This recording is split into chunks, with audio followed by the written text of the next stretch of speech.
get it though. If you're breaking it down from a movie standpoint, just like with Peach. Peach just fucking leaves her kingdom. She doesn't tell anybody. Straight up, just for no reason. I mean, I think basically. Unlock the world's largest, most liquid financial market with I'm not saying that this is going to make a fuck ton of money, make a bunch of Nintendo fans happy. The thing is, it feels like it could have done that and also been a good movie. Yes. No, I mean, yeah, absolutely. I think brought it up earlier.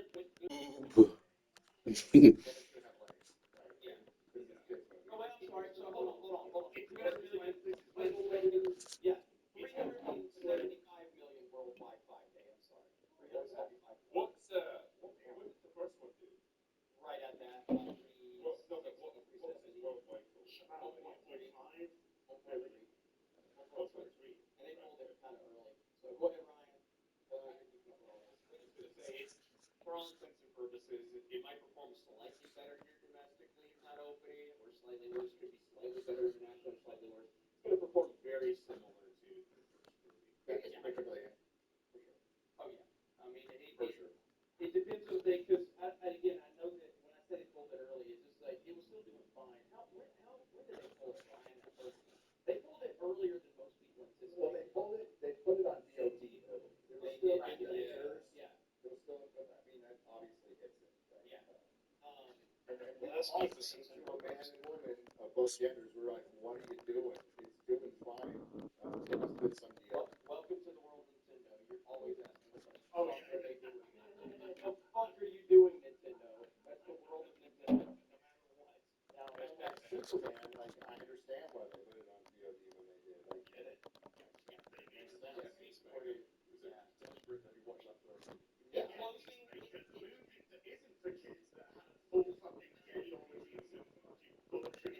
We're talking about. In closing, there's been a ton of speculation. The James Gunn said, no, we need to take Superman out of the cinema for this. There's been a lot of speculation that all of this is going to lead to a Smash Bros. Movie, and apparently Miyamoto just kind of shut that idea down. It's got license to print money, man. Yeah. We need a Star Fox movie. Well, we need to do. So Star Fox is kind of like he's Han Solo, man. He's fucking awesome. You know what I mean? Like he's.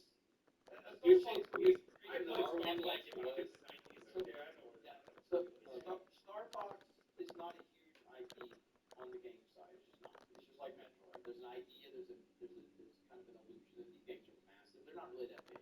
However, I think Star Fox and his crew, or Fox McCloud and his Star Fox crew, I think that could be awesome animated movie. Yes. All right. Now the problem is the crowd that's going to bring in. Yeah. They're already all over Fox McCloud. It is unfortunately weird. Like this is some of the most weird, degenerate shit I've ever seen. Yeah. Let this happen. We get them all in the theaters. Then the final scene.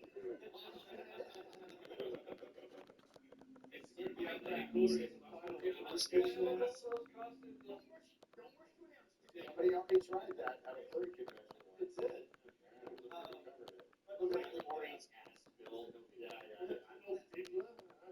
Sadly, I do not believe that a Smash Bros. Movie is in the future, and I'll just say this. Based on the two movies we've gotten, does it seem like they're planning anything in Dead Ballad? Okay? Their idea is to throw a bunch of Nintendo characters into the series, and it's working for them. To do a Smash Bros. Movie, that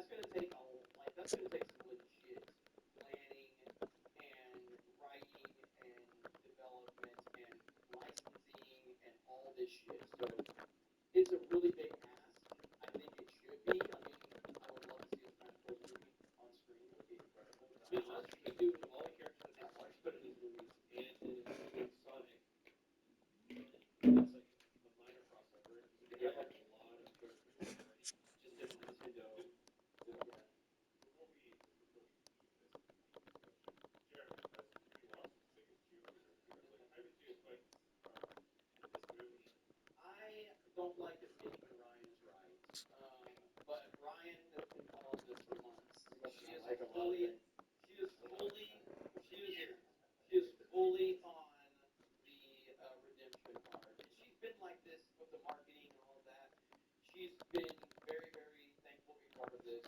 She's been super, respectful to the fans and she did fine in the movie. Like that, her as Rosalina was great. That's a good transition. Yeah. Because she's learned her lesson. And if we look, We're gonna most likely see him separate from them. And then during his quest to go to Denver and find Project Alex, most likely to link and disprove people, he'll be battling against undoing the damage that was done. What we'll also then begin to see in the next season, whilst Xavier is still away, is the real damage that's going to be taking place in the outside world. Back in the early part of the season, the scientists said how once the Earth's temperature began to stabilize and warm up, it would continue to rise to a point where the second phase would then begin. The heat is going to shoot up, the oceans are going to evaporate, and the air is going to thicken. Exactly like what happened on Venus. It was said that anybody that was still around for that would wish to have died on day one. So with the people that originally thought they were safe from all of it now being thrown back into the real world where there was no protection, the need for Xavier to undo it all is more important than ever, unless that number again that can facilitate and house all of the people that were evacuated from this one. The fate of the world is quite literally sitting within the palm of Xavier's hand, so it's a lot of responsibility for him to have. It's a great way to set up the final season because there's no longer any real safe haven. The focus on the sun from Sinatra's husband's point of view as well, but only the feeling of the real sun on his skin for the first time in so long being something that felt strange, but the focus on just the power that it had. It's something that I noticed and I reckon it's going to be important moving forward. One thing that I really loved about Xavier's arc in this episode was the parallel of him running out of the world that was empty in a panicked state in this episode as the song Paradise was playing. This is because at the end of the very first episode of season 1, when it was revealed to us that this world was fabricated and fake, it had the exact same shot of Xavier running with the exact same song, and Plank Sinatra walking around with the world crumbling. The contrasted environment from season 1 to now just felt poetic and shows just how far we've come. Texas really now Texas is the open door to new TurboTax stores. Meet our experts. They do your taxes, so you can walk out with confidence. And this is taxes.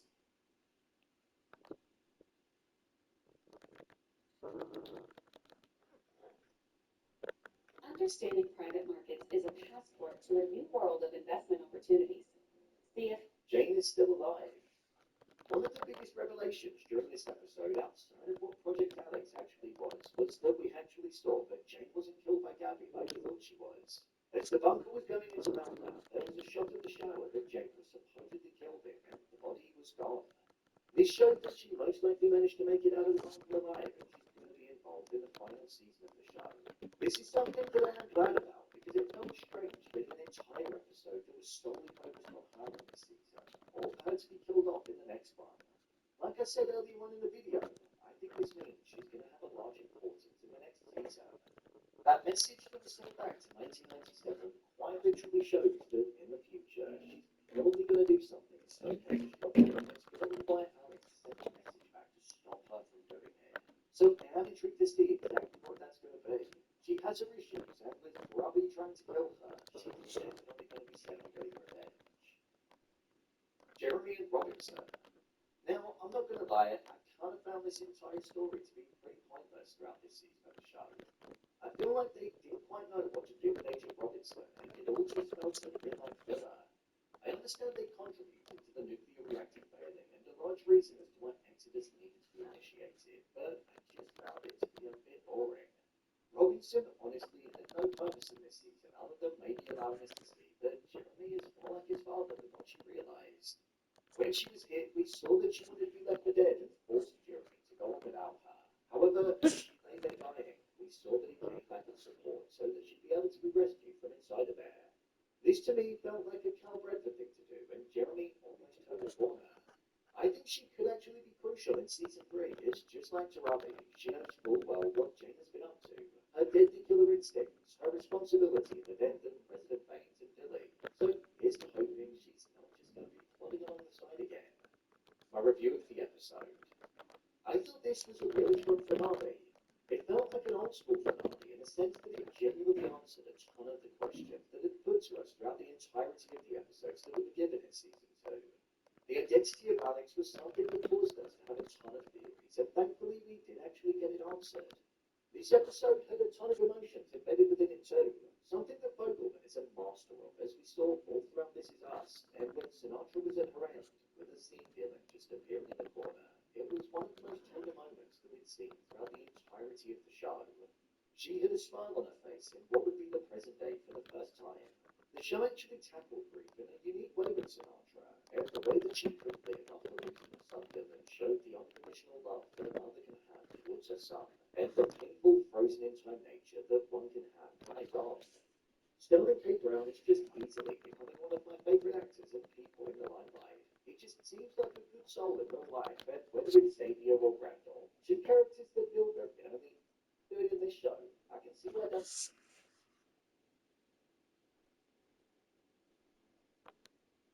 heavily certified youth content with your mind at ease with industry-leading unlimited miles. Yeah, I guess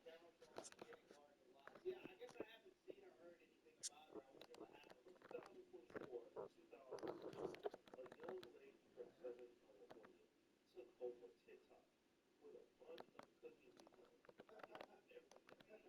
don't think it had much to do with the cooking. I think it had more to do with other stuff. Y'all heard her.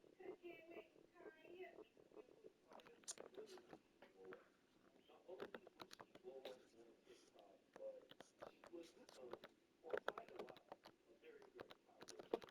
Very, very popular stream. We all know what happened at Steel University last year, where she had that incident. She ended up dumping her boyfriend at the time. Horrible decision.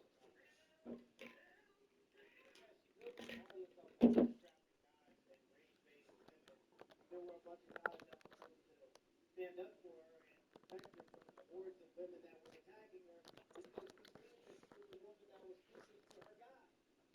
And then she got to Strippers University around guys that had more status, and then suddenly she wants to break up with the guy who was with her when she didn't have anything. Not a good look. Probably going to lose a lot of your audience if you do that. And the truth of the matter is, if you're making cooking videos to mostly a male audience, you don't have very many things you can sell to them because most men don't cook, so you're already walking a thin line. So I think breaking up with her boyfriend was like the first of probably many mistakes. She suffered a lot of criticism online, especially from ladies who were hating on her because she had a male fan base, and also because of some of the twerking that she was doing. Oh, man.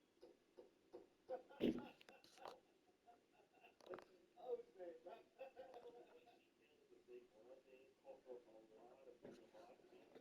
It should actually have this breaking.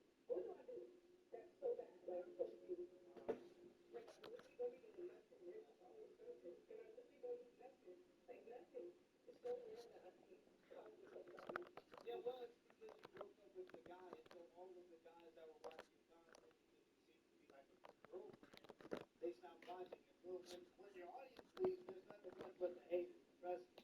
The haters will stick around, and when you don't have your audience left, you will have the haters. And all of your comments will be filled with like hate comments. They were waiting for that. People would kind of do pretty good at least to the end of 2025. But something was fishy. In 2026, I haven't really heard a lot about cooking with Kaya. Yeah, And a kind lot of of fell people off the map. are starting to notice it. We're almost out in the first quarter of 2026, and there is no word of cooking with Kaya anywhere. And that brings me to something that came across my desk just yesterday. What was it? Cooking with Kaya is the definition of self-sabotage. He's a writer of books on how to write books.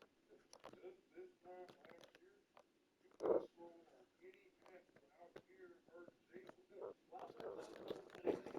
You talking like you had to write this down. Anybody wanted a play from me, then she decided to take her back to Strippers University, get cracked, come home, tell the internet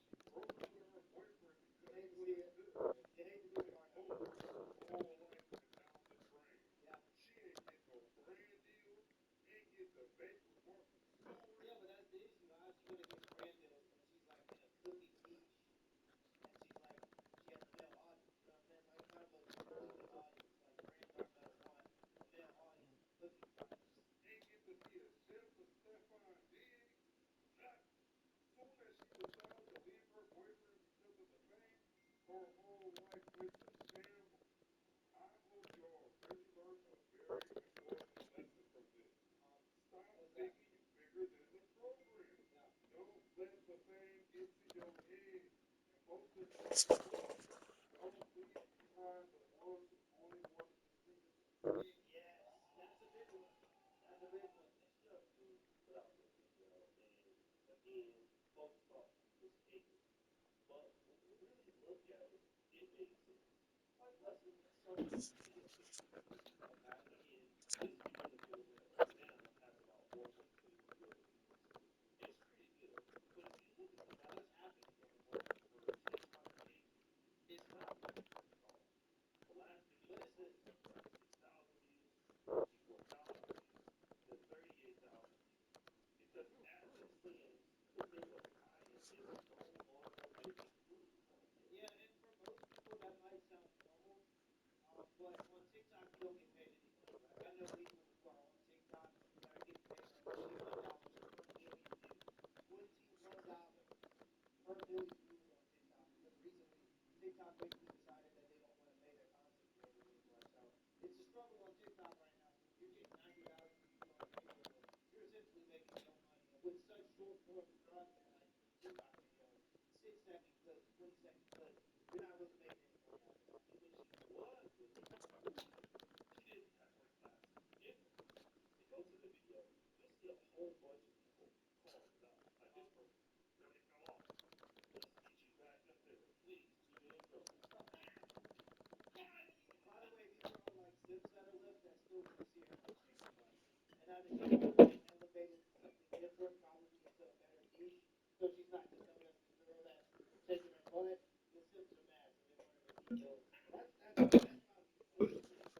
No more of little David. Look, look, these are the hated women that are left. Look, no more of the little dinner when she's doing the frying.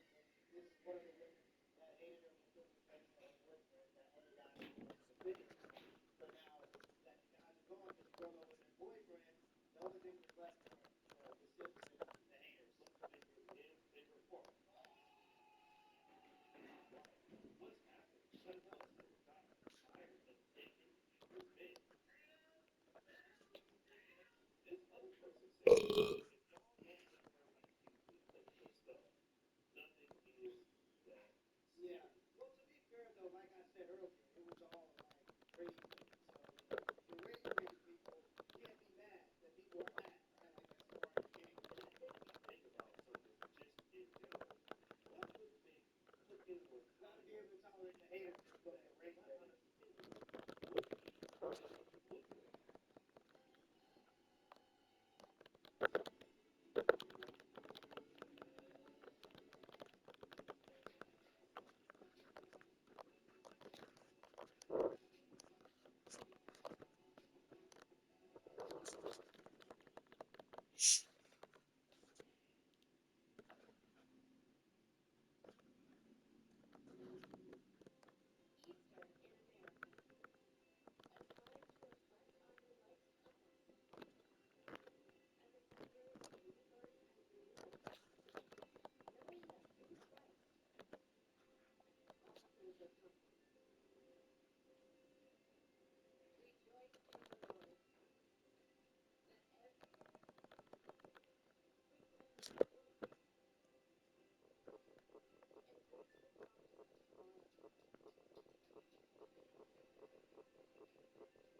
opinion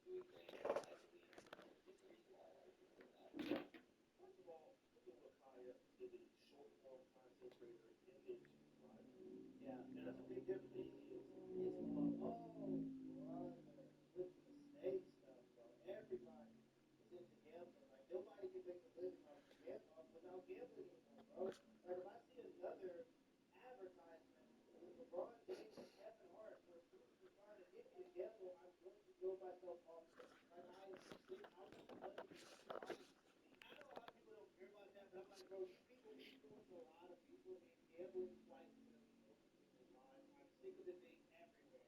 can't watch sport without sports medicine being shoved down your throat. It's very easy.